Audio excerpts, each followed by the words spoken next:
E aí pessoal, tudo bom com vocês? Professor Bruno aqui para a nossa segunda aula de ciências e vamos iniciar de fato agora o nosso conteúdo do livro. Então na aula 2 iremos ver o capítulo 1 e o tema é Nem Tudo é Matéria. Então já pega aí seu livro, já abre ele, porque iremos ver aí o capítulo 1, Nem Tudo é Matéria. Beleza, para começar, professor, se nem tudo é matéria, mas o que seria matéria? Então vamos começar definindo aí o que é essa tal de matéria. Matéria, pessoal, é tudo que tem massa e ocupa um lugar no espaço. Como assim, professor? Então tudo que tiver uma massa, tudo que eu conseguir pesar e ocupar um lugar no espaço, isso é matéria. Quando eu falo espaço, pessoal, não é espaço universo, é espaço qualquer espaço. Por exemplo, essa sala aqui é um espaço, a sua casa é um espaço, a rua é um espaço, não é espaço sideral, beleza? Então tudo que tem massa, tudo que eu consigo pesar e ocupa um lugar no espaço é matéria. Por exemplo, eu tenho aqui uma bola. Essa bola aqui, ela tem uma massa, eu consigo pesar essa bola. Ela também ocupa um lugar no espaço. Esse copo é a mesma coisa, ele tem uma massa, eu consigo pesar esse copo e ele também ocupa um lugar no espaço. Você é matéria, eu sou matéria, a televisão é matéria. Basicamente, tudo que eu consigo pesar, que tem uma massa e ocupa um lugar no espaço, é matéria. Então, eu, você, o celular, a TV, a mesa, enfim, basicamente existe aí muita matéria no mundo. Ok, professor, mas nem tudo é matéria, beleza? Por exemplo, a luz, ela não ocupa lugar no espaço, eu não consigo pesar a luz. A mesma coisa é o som, eu não consigo pesar o som, ele não tem massa, ele também não ocupa um lugar no espaço, mas eu sei que ele existe, eu consigo ouvir esse som, eu consigo ver essa luz.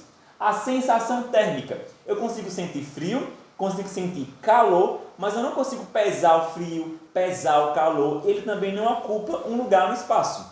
Então, professor, o que não é matéria é o quê? O senhor falou que matéria é o que tem massa e ocupa um lugar no espaço.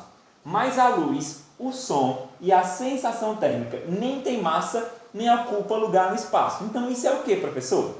Isso é energia, pessoal. Então, a luz, as ondas sonoras e também a sensação, podemos falar que isso é o quê? Energia. Então, o que não é matéria é energia. Mas, professor, o que é energia? Então, bora lá. Energia é uma grandeza física que está relacionada com a criação do universo.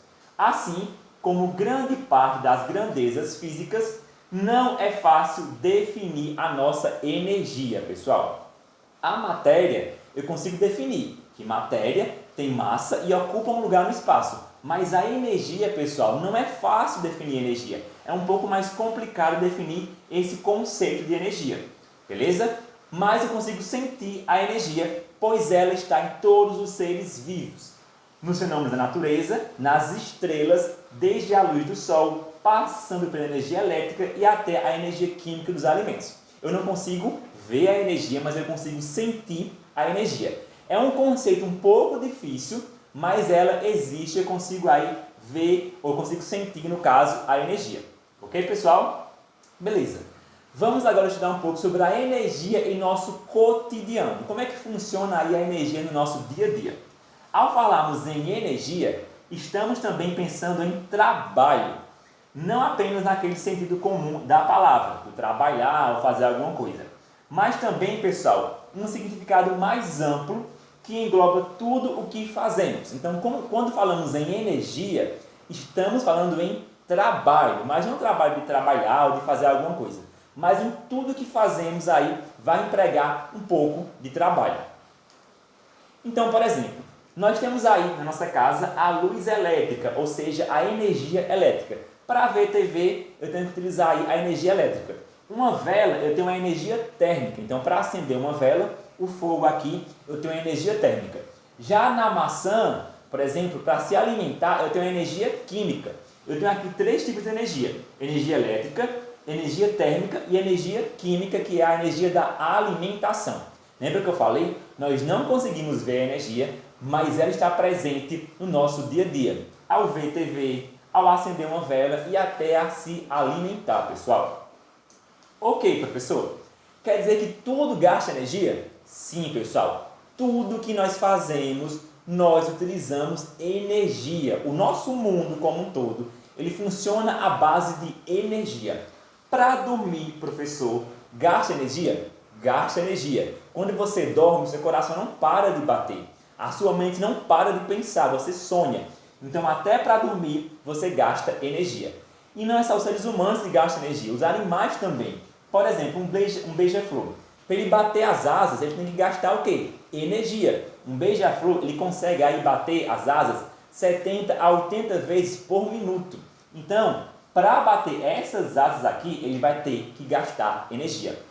Outro exemplo é a fotossíntese, pessoal. As plantas, elas vão usar aí a luz solar, a água e o CO2 para produzir glicose, para produzir energia. Então, os animais, as plantas, os seres humanos, basicamente, tudo que existe no mundo e no universo utiliza a energia para fazer alguma coisa.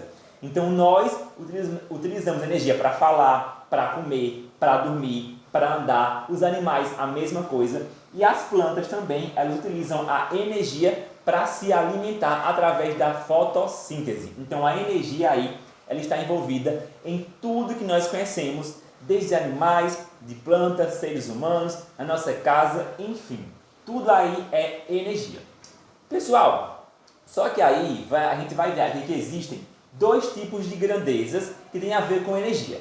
A primeira grandeza é a grandeza não primitiva e a segunda grandeza é a grandeza primitiva. Professor, o que é grandeza não primitiva e o que é grandeza primitiva? Bora lá! A primeira grandeza é a não primitiva. A não primitiva são grandezas que nós podemos definir.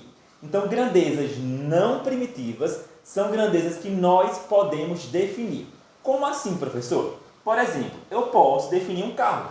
O que é um carro? Um carro é um veículo automobilístico que tem roda, tem motor, tem para-brisa, enfim, eu consigo definir o que é um carro. Eu consigo descrever para vocês o que é um carro. O carro, como eu falei, é um veículo com 4 rodas, retrovisor, para-brisa e por aí vai. Eu consigo definir o que é um ser humano, consigo definir o que é uma televisão, mas existem coisas que eu não consigo definir.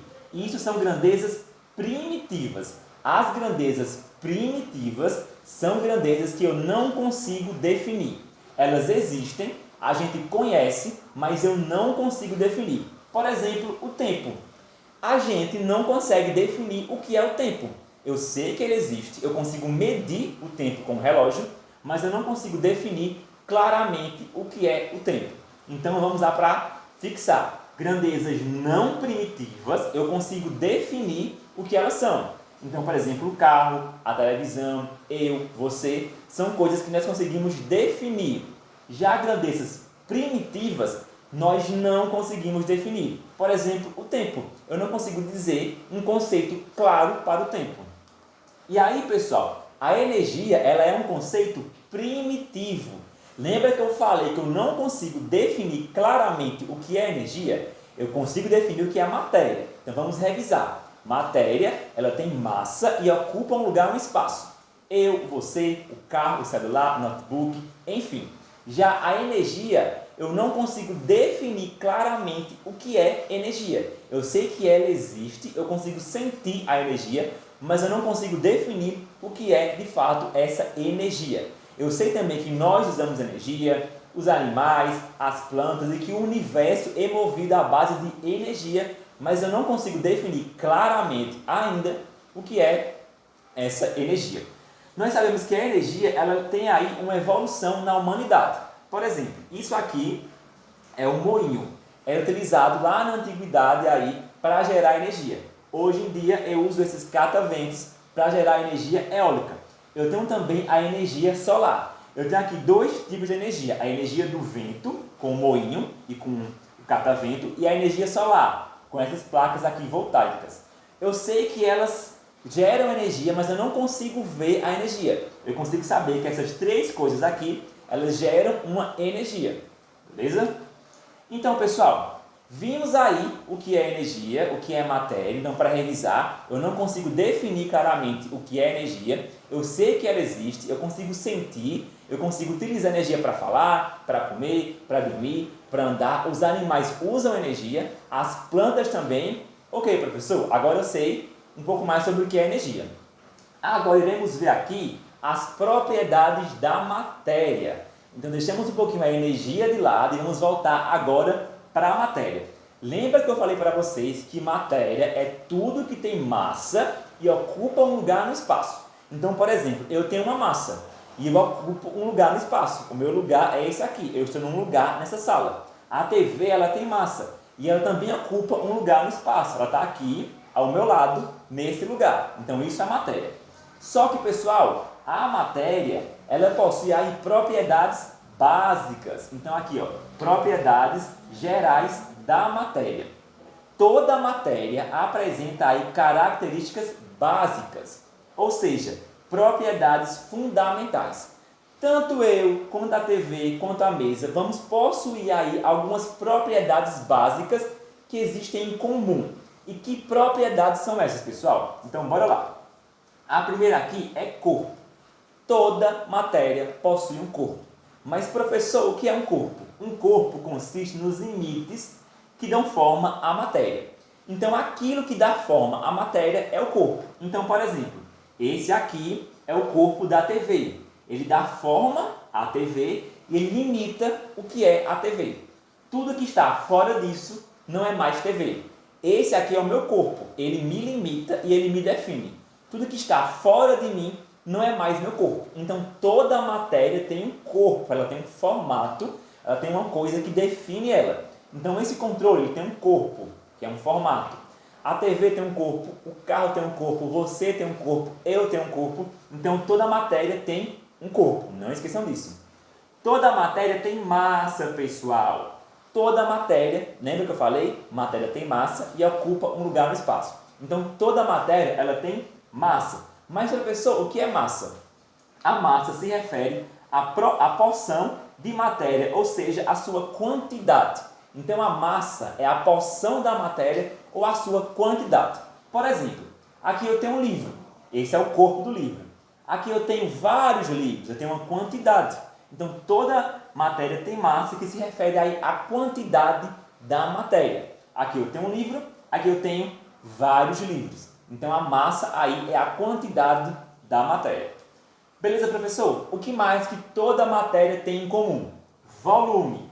Toda matéria tem um volume. Professor, o que é volume? O volume é o lugar que essa massa ocupa no espaço. Então, o volume corresponde ao espaço ocupado pelo corpo. O volume é o espaço que o corpo ocupa. Então, por exemplo, eu estou numa sala. Essa sala aqui ela é quadrada. Eu estou dentro da sala. Eu estou ocupando um espaço nessa sala. Então, eu estou ocupando um volume. Você na sua casa. Se você estiver no seu quarto, você está ocupando um lugar no seu quarto. Ou seja, você está ocupando o volume do seu quarto. Então, toda matéria tem volume. Ela ocupa aí um lugar no espaço. Lembrando que espaço não é espaço universo. É qualquer espaço, beleza? Toda matéria tem extensão, pessoal. Como assim, professor? O que é extensão? Propriedade que a matéria possui de ocupar um espaço no qual um volume da extensão do seu corpo. Então, por exemplo, essa TV ela só ocupa o espaço que o corpo dela forma. Ela não ocupa nem mais nem menos. Ela vai ocupar aqui exatamente o espaço do seu tamanho. Eu vou ocupar exatamente o espaço do tamanho do meu corpo. Eu não ocupo nem mais nem menos. Por exemplo, imagine aí que existe um ônibus. Ônibus normal, que você pega para vir para a escola, para ir para algum lugar. E só existe você no ônibus, só você. Você vai ocupar um espaço, mas você não vai ocupar todo o espaço do ônibus. Vai ocupar apenas uma porção do espaço. Então, isso aí é a extensão. Inércia, pessoal. O que é inércia, gente? Inércia é a propriedade que todo corpo tem de se manter em repouso ou em movimento até que uma força contrária atue sobre ele. Professor, como assim? Um exemplo. Imagine só que existe uma mesa na sua casa e você coloca nessa mesa uma bola normal. Você coloca a bola em cima da mesa. Se ninguém mexer na bola ou se não ventar, a bola não vai se movimentar. Se for um lugar fechado que não tenha vento e que ninguém mexa, a bola não vai sair do lugar até que uma força haja sobre ela. Entenderam? Então, por exemplo, se eu coloco a bola lá e eu vou lá e mexo, então eu quebrei com a inércia, porque eu mexi na bola. Então todo o corpo ele vai ficar parado até que uma força externa haja sobre ele. Se eu colocar a bola na mesa e eu não mexer na bola e ninguém mexer, não tiver vento, ela não vai se mexer. Então isso é inércia. O corpo ele vai continuar parado ou em movimento até que uma força haja sobre ele. Outro exemplo, pessoal. Imagine só que você tem um carro, ele está andando numa BR e ele perdeu o freio. Você não consegue frear. Ele só vai parar quando bater em alguma coisa, porque uma força externa, um muro, uma árvore, agiu sobre ele. Isso é a inércia. Impermeabilidade, pessoal. O que é isso, professor? Esta é a propriedade mais básica da matéria e significa que dois corpos, eles não ocupam o mesmo espaço. Por exemplo, eu tenho aqui, pessoal, uma mesa. Estão vendo? Nessa mesa eu tenho vela, eu tenho um globo, eu tenho tinta, eu tenho aqui um mapa, eu tenho uma taça, eu tenho um livro. Cada parte aqui ocupa um espaço. A vela ocupa um espaço, o globo ocupa outro espaço, o mapa ocupa outro espaço, a taça ocupa outro espaço. Dois corpos não conseguem ocupar o mesmo espaço, isso é impossível. Então, dois corpos, duas matérias, elas não conseguem ocupar o mesmo espaço. Mas, professor, uma vez eu peguei um ônibus lotado. Beleza, um ônibus lotado tem muita gente, mas as duas pessoas são próximas, mas elas não ocupam o mesmo espaço, o espaço é exato. Cada objeto vai ocupar aí um espaço específico. Não tem, por exemplo, como a vela e o globo ocupar exatamente o mesmo espaço. Isso é impossível. Compreensibilidade, pessoal. O que é isso, professor? É a propriedade que consiste na capacidade de redução ou aumento de um corpo. Por exemplo, pense numa mola. Uma mola ela pode aumentar o tamanho ou ela pode reduzir. Então, isso aqui acontece com alguns elementos da matéria. Então, por exemplo, é possível você comprimir uma mola, um elástico. Então, isso aqui é compressibilidade. Beleza? E aqui, pessoal, o oposto aqui no caso é a elasticidade. Aqui eu vou comprimir, eu posso comprimir uma mola. Aqui eu vou aumentar. Entenderam? Então, isso aqui é o oposto disso. Então, enquanto aqui eu vou comprimir, aqui eu vou fazer o quê? Uma elasticidade. E tudo isso tem a ver com a pressão que eu vou exercer sobre essa matéria. Beleza? Divisibilidade, pessoal. O que é isso, professor? É a propriedade que a matéria tem, que o corpo tem de se dividir, pessoal. Por exemplo, eu tenho aqui um bolo. Esse bolo aqui ele era redondo. Eu fiz esse bolo. Mas eu consigo aqui dividir esse bolo. Então, a matéria, eu consigo aí dividir a matéria. Eu consigo, por exemplo, quebrar esse controle, quebrar a televisão, quebrar a mesa, enfim. Eu consigo aí dividir qualquer parte de uma matéria. Por exemplo, imagine um copo de vidro. Saca um copo de vidro e ele cai. Ele vai se espatifalhar aí e vai aí se quebrar todinho. Você vai ter várias partes do copo. Então, eu consigo aí dividir toda a matéria. Beleza? Então, rasgar um papel, quebrar um copo de vidro, quebrar a TV, quebrar o controle. Enfim, é possível até dividir um ser humano. Eu posso cortar uma mão, um braço. Tudo que é matéria eu consigo aí dividir. Beleza? Não é obrigado a ser em partes iguais, mas eu consigo sim dividir a matéria. E por fim aí, Eita, isso aqui é um pouco difícil, pessoal. Indestrutibilidade. O que é isso, professor? Eu consigo aí o quê? Os elementos e as substâncias que estão na natureza, elas podem sofrer mudanças, pessoal, mas elas nunca deixarão de existir. Apenas irão se transformar. Como assim, professor? A matéria não se destrói, ela se transforma, pessoal. Guardem isso que é importante para o ensino médio. A matéria, ela não se cria nem se destrói, ela se transforma. Por exemplo, eu tenho aqui árvores, estão vendo? De uma floresta. Eu vou cortar essas árvores. Poxa, você não destruiu a matéria. Não, não destruí. Eu cortei e fabriquei uma mesa de madeira. Então, tudo que existe no universo nem se destrói, nem se constrói, se transforma. a madeira não foi destruída, ela foi transformada em uma mesa. Então, por exemplo, mas quando eu morrer vai ser destruído. Não, o seu corpo não vai se destruir, ele vai ser reaproveitado por organismos vivos. A sua matéria vai virar outra coisa, pessoal. Então, tudo que é matéria não se destrói, se transforma. Guardem isso, pessoal, beleza? E para finalizar a aula de hoje, eu quero que vocês prestem atenção. Aqui embaixo, lá no formulário, vai ter exatamente o que vocês vão ter que fazer, pessoal. Eu vou passar para vocês uma atividade no livro, tanto para quem é presencial quanto para quem é online. Precisa fazer aí a atividade no livro e vou passar também um trabalho. Tanto o livro quanto o trabalho é para quem é presencial e para quem é online. Então, olha aqui embaixo o formulário, vai estar direitinho o passo a passo do que vocês vão precisar fazer e eu também vou mandar no grupo do WhatsApp, ok? Qualquer dúvida, fala comigo que eu tiro a dúvida de vocês. Então é isso, pessoal. Até a próxima aula. Tchau!